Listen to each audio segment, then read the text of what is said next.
Welcome back to another XDP manufacturer Q&A. In this one, I'm joined by Victor from Fox to go over their line of Performance Elite Series shocks.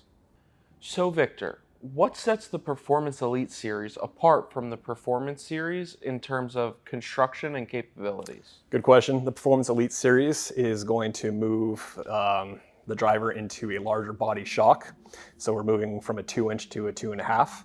In addition to that, a few small components such as the piston rod or the shaft, you're moving from a 5/8 to a 7/8. In addition to that, the Performance Elite Series is going to come with a reservoir.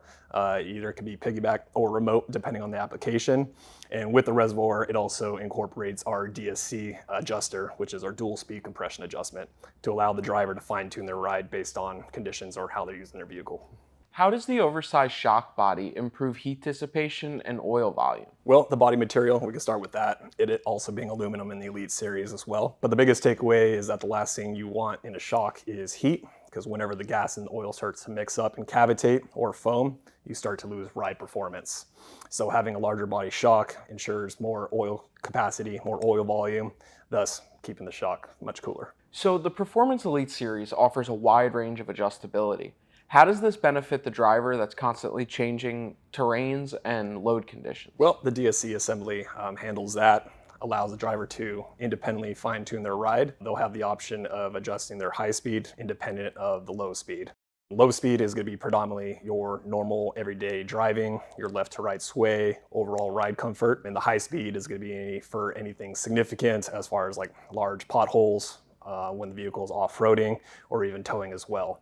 So they'll be able to basically turn the knob depending on the conditions or how they want the vehicle to ride and perform. Who would benefit most from upgrading to the Performance Elite Series rather than the Performance Series shocks? I would say the driver who wants best of both worlds. They still want that performance, be able to tow, be able to go on the weekends with their friends off-roading, and at the same time maintain a comfortable ride when they're driving to work through the week. Are these shocks meant to be rebuildable, and how does that affect their lifespan? Yes, the Elite Series are fully rebuildable, and we could also extend that across the entire Fox product line as well. A big thanks to Victor from Fox for taking the time to give us an inside look at their Performance Elite Series shocks. To learn more and to get a set for your truck, head on over to xdp.com today.